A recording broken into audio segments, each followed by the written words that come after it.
problème le plus important à régler dans les années à venir. Merci. On va passer aux autres orateurs. Là, c'est pas plus d'une minute par intervention. Donc, un conseil, essayez pas de poser plus d'une question, ça rentrera pas. Et 1 minute également pour répondre, sinon on n'y arrivera pas. Charles Sistenstool, ensemble. Merci, Monsieur le Président. Je vais poser 2 questions, mais elles vont être très brèves.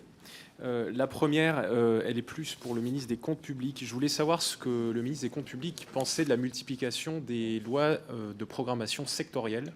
Depuis 2017, j'en ai compté 7, donc type loi de programmation militaire, loi de programmation de la recherche, l'OPMI, etc. Est-ce que c'est une bonne ou une mauvaise chose pour la bonne tenue des comptes publics?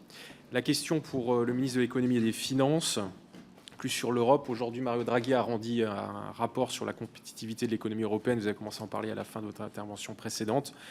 Rapport alarmiste qui pointe notamment le fait que le revenu a augmenté 2 fois plus aux États-Unis qu'en Union européenne depuis les années 2000 et que, sauf à vouloir décrocher, l'Europe doit investir massivement dans la recherche, alléger les normes, revoir les règles de la concurrence, émettre de nouvelles dettes communes de façon un peu plus développée. Quel est le regard que vous portez sur votre action européenne depuis 7 ans? Bruno Le Maire. Je réponds d'abord sur la première question.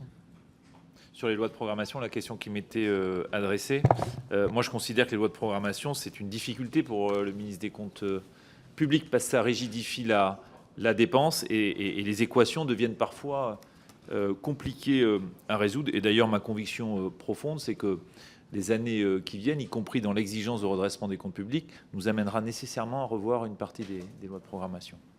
Bruno Le Maire. Oui, très brièvement, je rejoins entièrement ce que Mario Draghi a dit sur la croissance européenne. Nous avons été pendant 40 ans un grand continent de consommation et un marché de consommateurs.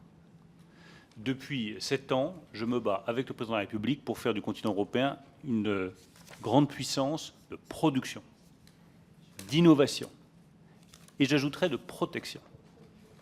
Parce que si on innove, si on investit dans l'innovation, si on investit dans les semi-conducteurs, dans les batteries électriques, dans les véhicules électriques, dans l'hydrogène, dans le nucléaire, si on met beaucoup d'argent sur la recherche, il faut aussi protéger nos frontières et protéger notre marché.